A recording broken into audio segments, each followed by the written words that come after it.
지금 온 나라가 코로나19 때문에 정상이 아닙니다. 2019년 12월에 중국 우한에서 처음 발생한 뒤에 전 세계적으로 지금 확산이 되고 있고, 그리고 변종이라서 여러 가지 많은 대책을 세우고 있지만 아직 백신이나 치료제가 없어서 어려움을 겪고 있는 게 사실입니다. 우리나라는 지난 1월 20일 날 최초 확진자가 나왔고요. 2월 19일 날 슈퍼 확진자라고 불리는 31번 확진자가 나왔는데, 이 사람이 신천지 교인으로 밝혀지면서 급속히 확산이 되어서 어제까지 3,150명이었는데 조금 아까 보니까 한 400명 정도가 더 돼서 이제 한 3,500명이 넘어가 버렸어요. 사망이 17명, 검사 중인 게 한 3만 5천 명 정도 되고요. 격리 해제되는 분이 30명 정도 되는 걸로 되어 있습니다. 대부분의 확진자들이 지금 3,000명 넘는 사람 중에서 한 2,000명이 넘는 사람들이 다 어디 사람이면 대구 경북 사람들이고요. 그 중에 대부분이 신천지 교인이거나 신천지 교인들과 접촉한 사람들이었습니다. 요즘 교회에서 그런 말이 나와요.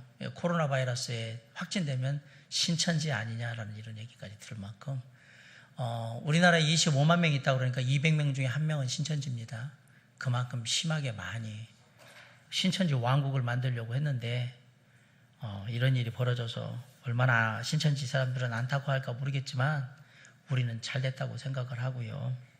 그러나 이들이 갖고 있는 은밀한 생활 패턴이라든가 교육 패턴, 단체 합숙 생활하는 이런 것들을 볼 때 절대로 명단 다 내놓지 않을 거고요. 중요한 사람들은 다 뺏을 거기 때문에 정부나 지자체를 농락할 가능성이 상당히 높습니다. 이 말은 한동안 계속 확산될 거라는 얘기입니다. 그리고 정상적인 생활이 지금 마비가 되어 있는 상태이기 때문에요. 많은 사람들은 생각하기를 이게 빨리 끝났으면 좋겠다라고 생각을 하는데 시간이 좀 걸릴 것 같아요. 우리가 평범한 일상 속에서 그냥 누리던 축복들을 다시 누리려면 조금은 좀 기약 없는 기다림을 해야 되지 않을까라는 생각이 드는 것이 사실입니다. 사실 이 인생에서 우리가 기다린다는 것이 뭐 인생의 전부라고 해도 과언은 아닐 겁니다. 살면서 참 많은 것들을 기다려와요. 어떤 거는 몇 분을 기다리기도 하고, 어떤 거는 몇 시간을 기다리기도 하고, 어떤 거는 뭐 며칠을 기다리기도 하고, 어떤 거는 몇 년을 기다리기도 하고, 뭐 다 기다립니다. 기다림의 내용에 따라서 어떤 것은 설레는 마음으로 기다리고, 어떤 건 긴장하는 마음으로 기다리고, 어떤 건 불안한 마음으로 기다리고, 다 그렇습니다. 그런데 이런 세상의 기다림과 하나님께서 우리를 기다리게 하시는 것에 큰 차이가 하나 있습니다. 세상에서 우리가 뭔가를 기다리는 것은 우리에게 유익이 되기도 하지만 유일하게 해롭기도 하다는 사실이에요. 그러나 하나님께서 우리에게 허락하신 모든 기다림은 다 우리에게 유익하다는 큰 차이점이 있습니다. 우리에게 주시는 하나님의 기다림은 다 유익합니다. 비록 내 생각과 내 경험과 내 상식에 맞지 않는 기다림을 요구할지라도 그것이 하나님께서 우리에게 기다리라고 말씀하신 거라면 우리는 기다려야 합니다. 왜냐하면 그것이 우리에게 좋기 때문이라고 성경은 우리에게 말씀하고 있습니다. 오늘 본문에 보면 주님께서 우리에게 기다리게 하시는 기다림이 뭔지, 그 기다림 속에는 무엇이 담겨 있는지를 우리 나사로와 마르다와 마리아의 가정을 통해서 우리에게 이야기하고 있어요. 이들에게 기다림이란 과연 어떤 것이었을까요? 이들에게 기다림은요, 하나님의 계획이었습니다.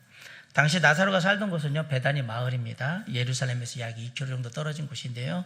예수님께서 예루살렘에 향하실 때는 늘 함께 이렇게 지나치면서 들렀던 곳이 바로 이 베다니 마을입니다. 그 마을에는 나사로와 마르다와 마리아가 예수님과 함께 절친으로 살고 있었는데, 예수님이 절친이니까 늘 방문을 했을 거예요. 그런데 먼 곳에 있는 예수님에게 이 베다니 마을에서 급한 전갈이 왔어요. 친구 나사로가 중병에 걸려가지고 죽게 생겼으니까 와달라라고 얘기합니다. 예수님이 아끼고 사랑하는 친구가 지금 죽게 된 거예요. 병에 걸려서 생명이 위독한 거예요. 이런 상황이라면 예수님이라면 어떻게 하셨을까? 우리가 예수님이라면 가능한 한 빨리 나사로가 있는 곳에 가서 나사로를 봐야 되겠지요. 하지만 예수님은 그렇게 하지 않으셨습니다. 5절에 보면 예수님이 나사로와 누이 마르다와 마리아를 원래부터 오래전부터 사랑하고 있었다라고 얘기를 합니다. 그런데 6절에 보면 전혀 엉뚱한 말이 기록이 되어 있습니다. 뭐라고 되어 있냐면 나사로가 병들었다함을 들으시고 그 제 계시던 곳에 이틀을 더 유하셨다라고 되어 있습니다.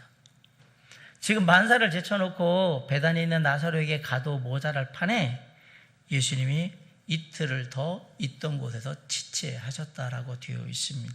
그뿐만이 아니고 이틀이 지난 후에 출발을 하는데도 전혀 서두르는 기색이 없어요. 더더욱이 어처구니가 없는 것은 베다니 마을에 도착해서도 서두르는 모습이 전혀 없어요.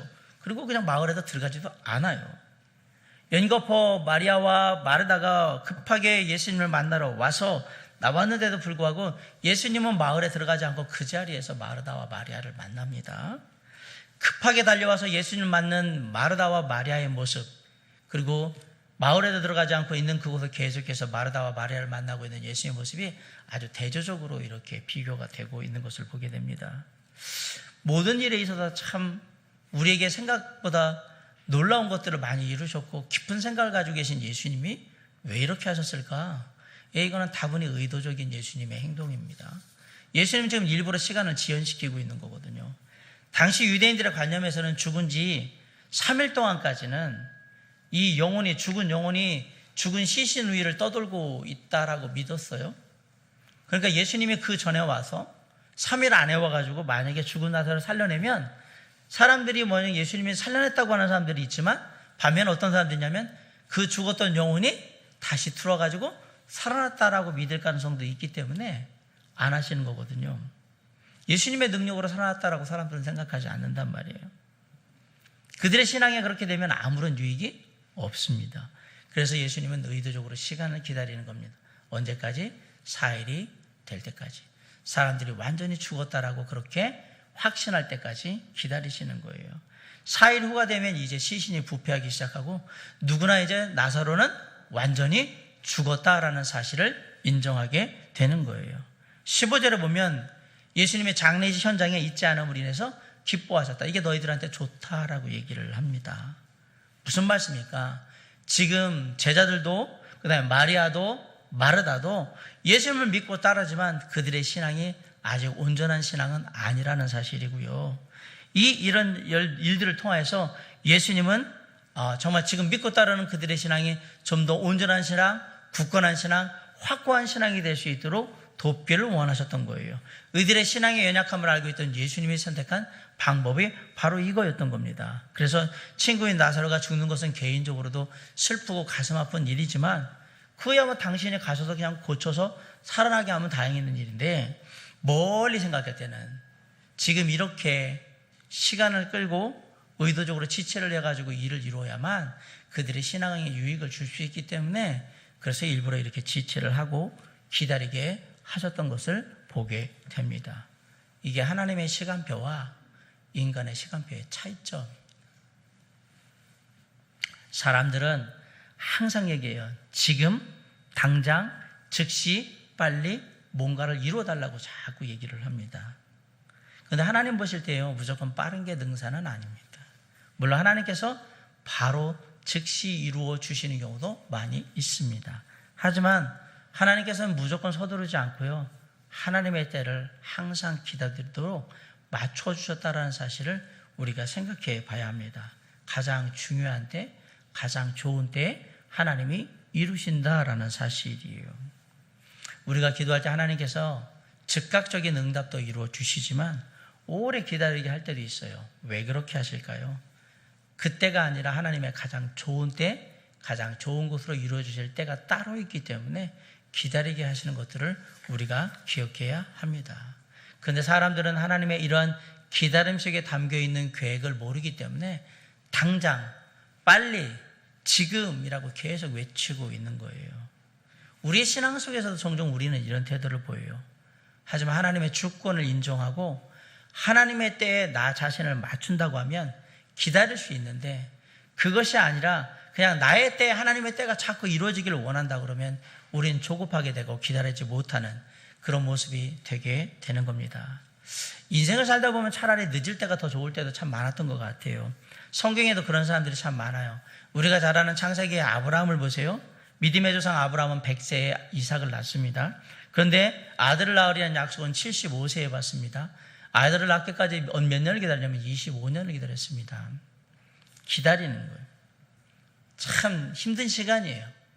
근데 놀랍게도 25년의 시간이 하나님은 아브라함에게 필요하다라고 믿고 기다리게 하셨다라는 사실이에요. 만약에 그 전에 일찍 75세에 아들을 낳을 거라고 얘기하고 76세에 낳게 하면 아브라함이 무슨 생각을 할까요? 나 아직도 자식 낳을 수 있는 힘이 있나 보다. 내가 낳았다라고 자랑하지 않겠습니까? 근데 놀랍게도 99세가 됐을 때 다시 한번 확인을 합니다. 네가 아들을 낳을 것이다. 믿음의 자녀를 낳을 거다. 사라의 나이, 아브라함의 나이, 그때는 이미 불가능한 일이거든요. 그걸 확인하고 딱 100세가 됐을 때 이삭이 태어나는 거예요. 하나님께서 하나님의 전적인 능력으로 이루셨다라는 것을 증명하기 위해서 기다리게 하셨다라는 사실을 우리가 볼 수 있습니다. 신약의 대표적인 인물인 사도 바울을 한번 잘 보세요. 사도 바울은 복음 전하는 게 평생의 소원이에요. 어디에 가서? 로마에 가서. 로마에 가서 마지막으로 복음을 전하고 싶었어요. 그런데 하나님께서 오래도록 길을 열어주지 않으셨어요. 전도 여행을 계속했는데도 불구하고 로마의 길을 열어주지 않았습니다. 그런데 한참 후에 로마의 죄수로 잡혀가게 됩니다. 유대인들이 고소를 해요. 애매하게 잡혔어요. 그런데 이게 오히려 잘 됐어요. 왜냐하면 유대인들이 결사대를 조직해가지고 사도 바울을 죽이려고 했거든요. 그런데 잡힘으로 말미암아서 죄인의 몸이 됨으로 말미암아 로마의 군사들이 사도 바울을 데리고 가서 배를 태워서 로마로 보내줬거든요. 교통비 하나도 안 들고 편하게 가서.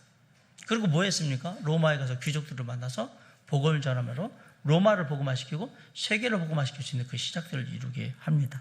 그런데 사도 바울은 평생의 소원이 로마에 가는 거예요.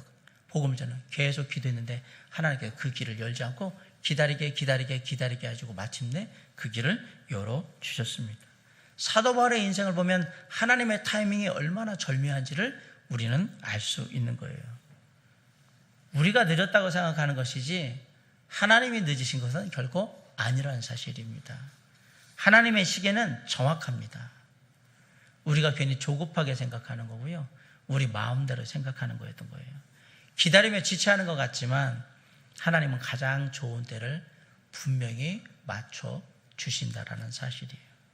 아까도 말씀드렸지만 우리가 코로나19 사태를 보면서 빨리 끝났으면 좋겠다라는, 빨리 마무리했으면 좋겠네라는 생각을 가져요. 저도 개인적으로는 그런 마음입니다. 그러나 이게 아직 하나님의 때가 아니라면 조금 더 가야 될 겁니다. 기다려야 될 겁니다. 조금 더 그리고 기다려야 된다면 그 기다림에 대한 하나님의 분명한 이유가 지금은 모르지만 있을 거라는 사실이에요. 이를테면 신천지에 우리나라 사람들이 아직 영혼들이 빠지지 않도록 더 나올 수 있도록 하기 위해서 더욱더 그런 일들이 부각시킬 수 있는 시간들이 필요할지도 모르겠고요. 사람들에게 신천지에 대한 경각심을 갖게 할지도 모르겠고요. 아마 여러 가지 부분에 대해서 삶에 대해서 어떤 위생 상태나 여러 가지 체제들을 바라보면서 생각들을 다시 할 수 있는 그런 시간들을 갖기 위해서 더 필요할지도 모르겠어요. 아마 우리가 생각하지 않는 또 다른 이유 때문에 하나님이 더 시간을 필요로 할지도 모르겠습니다. 그러나 기다림 속에는 반드시 하나님의 계획이 있다는 것을 우리가 잊지 말아야 합니다. 그리고 그 기다림 속에 지혜로워야 한다는 사실이에요. 하나님의 기다림에는 섭리가 있고 하나님의 계획이 있다는 사실을 믿고 기다림 가운데 지혜롭게 이겨나가는 우리가 되어야 한다는 사실을 기억하시길 간절히 바랍니다. 마르다와 마리아와 나사로에게 있어서 특별히 마르다와 마리아의 기다림 속에서는 하나님의 계획이 있었다는 것을 우리가 봤잖아요. 두 번째로 볼 수 있는 건 이들의 기다림이 하나님에게는 하나님의 은혜였다라는 사실이에요. 이윽고 마침내 예수님이 나사로의 무덤에 갑니다. 어떤 모임을 보이냐? 나사로의 주변에 있는 사람들을 다 보시고요. 그것을 인해서 죽음 안에서 두려워하고 연약한 그 사람들을 보면서 예수님이 다 불쌍히 여기시며 사랑하셨어요. 예수님은 오늘도 이 땅에 있는 영혼들을 불쌍히 여기시고 사랑하시고 동정하시며 도와주시는 하나님이 맞습니다. 그래서 어떤 일을 당하든 우리는 주님을 의지해야 합니다. 그분이 우리를 긍휼히 여기시고 주님이 우리를 불쌍히 여기시는 가운데 도우시는 하나님이기 때문에 우리는 주님을 의지하는 거예요. 우리가 연약하거나 무지하다고 해서 주님은 우리를 책망하지 않아요. 불쌍히 여기시고 같이 슬퍼하시고 눈물을 지니시는 하나님이시라는 사실이에요. 당시 유대인의 매장법으로 보면 자연 동굴에 이렇게 동굴을 파가지고 시신을 그 안에 놓고 그 그리고 돌로 이렇게 막아가지고 막 봉인을 해버린단 말이에요. 그 무덤 앞에 가 있는 거예요. 그리고 예수님이 얘기하시는 거예요. 이 돌문 치우라고. 그러자 이 얘기를 들은 마르다가 뭐라고 얘기하냐면, 시신이 4일이 지나서 이미 썩고 있는데 어떻게 하시려고 합니까? 하지 마세요라고 해서 예수님을 막아요. 근데 예수님이 뜻을 굽히지 않고 명령을 합니다. 돌 치우라고. 그리고 마침내 돌문이 치워집니다. 그러자 예수님께서 하늘의 아버지께 감사기도를 드리고 죽은 나사로를 향해서 큰 소리로 외쳤습니다. 나사로야, 나오라. 그때 놀라운 일이 벌어져요. 나사로가 무덤에 들어갔던 그 모습 그대로 붕대를 감고 나오는 거예요. 살았어. 죽음의 한계를 뛰어넘는 놀라운 기적이 일어난 겁니다. 마르다와 마리아는 기다림을 통해서 하나님의 놀라운 은혜, 놀라운 축복, 오라버지가 다시 살아 돌아오는 그 은혜와 축복을 경험할 수 있었다는 사실. 예수님이 하나님의 아들로서 구세주로서 인간의 생명을 주관하시는 분이신 것을 보여주신 거예요. 4일이라는 시간을 기다린 대가는 바로 하나님의 축복이었습니다. 오빠가 살아나는 축복, 그 은혜가 4일이라는 시간의 기다림 끝에 이루어진 결과라는 사실이에요.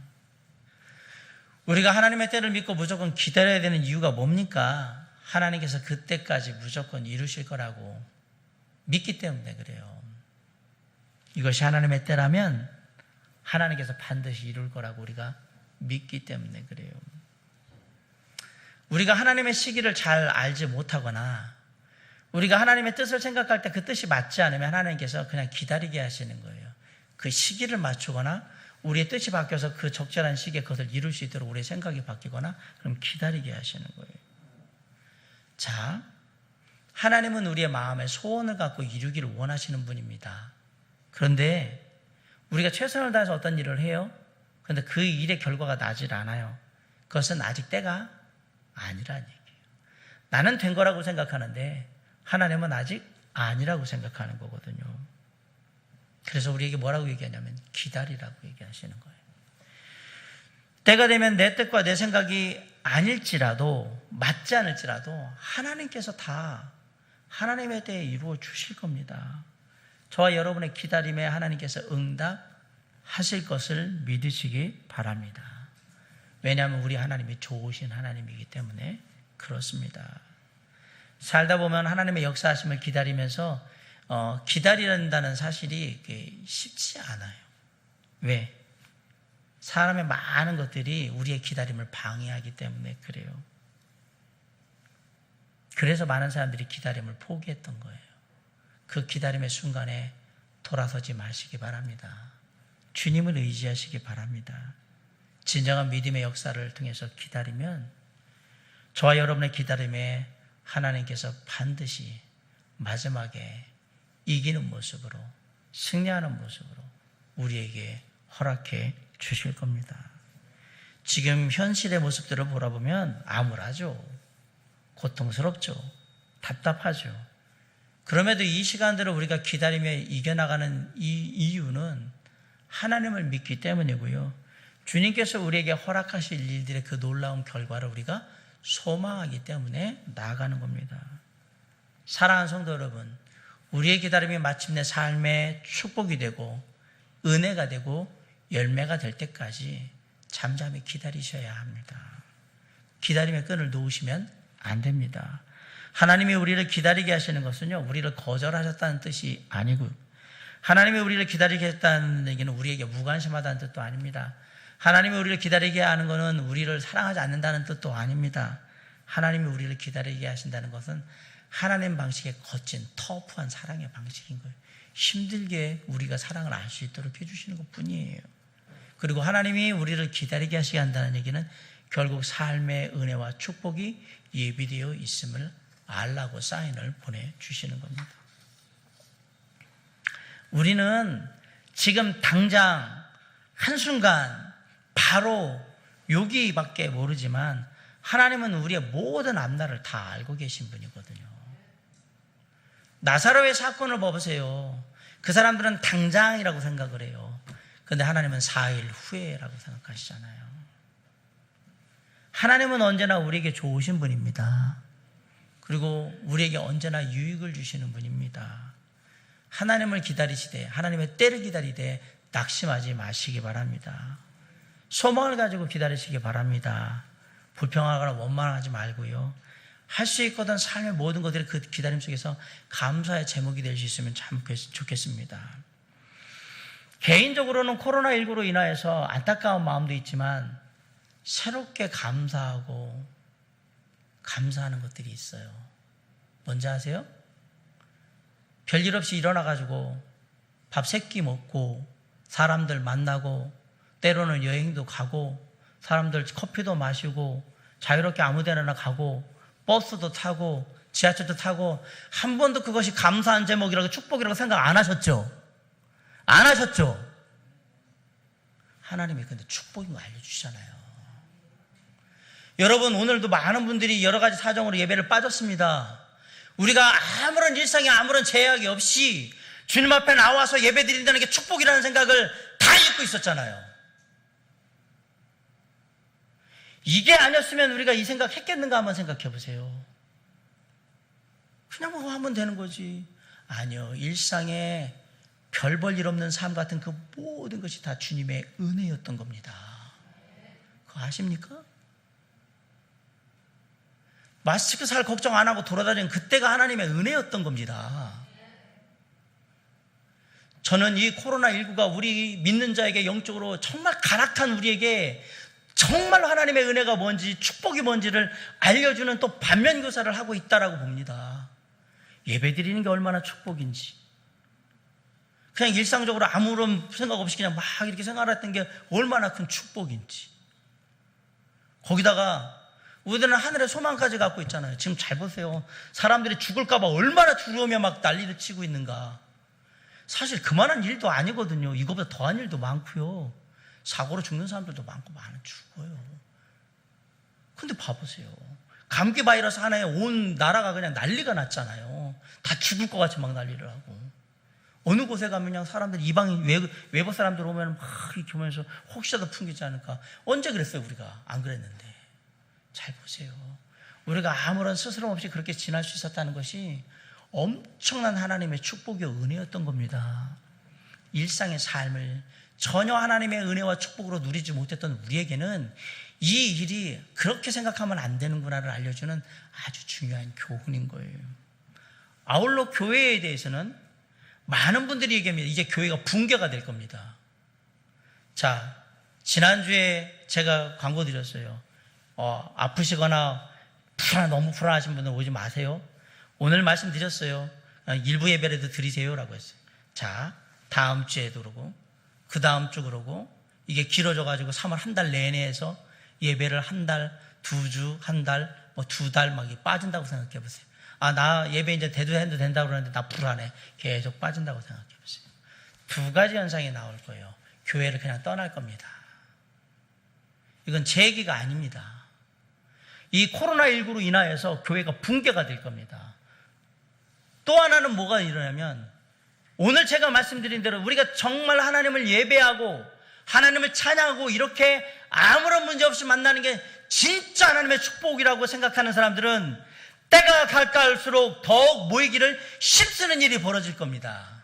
둘로 딱 갈리게 될 거예요. 우리는 어느 쪽일까? 저는 그래서 생각해요. 예배 드리는 것이 감사해요. 언제 어떻게 될지 모르겠지만 예배 드린 이 순간순간에 진짜 감사해. 이 자유주의 대한민국 나라에서 예배를 못 드리게 되는 날도 올지 모르겠구나 생각하면 아무리 고민을 해도 많이 전화를 받았어요. 어떻게 해야 될까요? 기다려야죠. 뭐 낙심하지 말고. 근데 예배는 어떻게 해야 되나? 그래서 주일 오전 예배만큼은 드려야 되겠습니다. 여기가 지금 확진자가 많은 지역도 아니고 물론 여러 가지 많은 부분에 고민이 있지만 목회자들이 엄청 고민이 많아요. 모든 책임 다 져야 되거든요. 문제가 나버리면. 목회자가 지혜롭다는 얘기 들을 수 있고 지혜롭지 못하다는 얘기도 들을 수 있고, 그러나 할 수 있을 때까지는 우리가 예배의 축복을 누릴 수 있으면 좋겠다라고 생각하는 거예요. 그리고 그렇게 기다리는 거예요. 하나님 정말 주님을 예배하는 자로서 기다리길 원합니다. 오늘 여러분 예배 안 드리고 집안에서 있었다면 무슨 생각이 들었을까요? 잘 생각해 보세요. 제가 실시간으로 동영상으로 오면 저는 반대입니다. 이미 집에 있는 상태에서 예배 드릴 수가 없습니다. 예배의 태도가 안 됩니다. 여러분이 되겠습니까? 그걸 아무리 얘기한다고 해도 거기도 몇 명이나 물론 되긴 하겠죠. 몇 명은. 안 됩니다. 우리는 예배당에서 예배 드리는 곳이 이미 체질화된 사람들이기 때문에 그러질 않습니다. 그래서 고민이 있는 거예요. 사랑하는 성도 여러분, 이 시간이 얼마나 오래될지 우리 몰라요. 많은 전문가들이 얘기해요. 아직 정점에 안 갔다고 얘기해요. 이 시간이 3월 말 4월이 되면 아주 끝까지 갈 거라고 얘기하는데, 그러면 5월 달 정도까지 계속해서 이런 상태가 계속될지 몰라요. 그럼 우리는 어떻게 할까? 그때 생각할 거예요. 우리가 예배라도 드릴 수 있는 거 다행이라고 생각하고 감사하다고 생각하고 그렇게 될 거예요. 사랑하는 성도 여러분, 지금 현실은 답답해요. 언제 끝날지도 몰라요. 옆에 있는 사람이 코로나19 바이러스 옮길까 봐 걱정도 돼요. 그렇잖아요. 그럼에도 불구하고 잠잠히 기다리셔야 합니다. 다 지나갑니다. 세상에 영원한 것은 주님 그리고 그분의 나라, 그분과 관련된 것밖에 없습니다. 코로나19가 아무리 떨쳐도 다 끝나게 되어 있습니다. 그리고 우리는 거기에 또 적응하게 될 겁니다. 잠잠히 하나님 앞에서 기다리십시오. 기다리는 동안 하나님이 우리를 위해 일하고 계시다는 거 잊지 마세요. 우리는 기다리지만 믿음으로 기다릴 때 하나님은 일하고 계신 거예요. 기다리다 이제 지쳤어요? 그래도 하나님 움직이실 때까지 가만히 계셔야 합니다. 내 생각을 뒤로 하고요, 하나님의 뜻을 구하시기 바랍니다. 그리고 하나님의 역사하심을 구하시기 바랍니다. 하나님이 우리에게 기다림을 말씀하신다면 그것은 하나님이 우리에게 기다리라고 하신 거니까 우리의 삶에, 우리의 가정에, 우리의 일터에, 우리의 교회에 반드시 이 기다림을 통한 유익이 있게 될 겁니다. 사랑하는 성도 여러분, 마르다와 마리아가 4일을 기다렸어요. 그리고 얻은 것이 무엇입니까? 오라비가 살아나는 거였습니다. 하나님의 허락하신 기다림은 반드시 우리에게 유익합니다. 은혜가 될 것이고 축복이 될 것입니다. 사람들의 생각과 다르게 우리는 이 사태를 바라보면서 이 사태가 우리에게 주는 교훈들을 잘 살피셔야 합니다. 기다림이 필요하다면 기다립시오. 그러나 그 가운데 하나님의 분명한 계획이 있고 하나님의 은혜도 있고 하나님의 축복이 있다는 걸 기억하면서 그 하나하나에 감사할 수 있다면 우리가 좀 더 긍정적으로 밝은 모습으로 은혜 가운데 사람들을 대하며 기다릴 수 있지 않을까 생각하면서 삶의 어려운 상황을 당한 순간순간 주님 앞에서 우리의 기다림이 주님이 기뻐하시는 모습으로, 주님이 원하시는 모습으로 아름답게 이루어질 수 있기를 주님의 이름으로 간절히 축원합니다. 돌아오는 한 주간도 주님께서 기다리게 하실 때 그 가운데 담겨있는 하나님의 계획과 하나님의 은혜와 하나님의 축복을 곰곰이 되씹어 보면서 주님 안에서 지혜롭게 잘 기다리시고 마침내 그 삶의 열매들을 거두시는 저와 여러분이 될 수 있기를 주님의 이름으로 간절히 축원합니다. 기도하시겠습니다.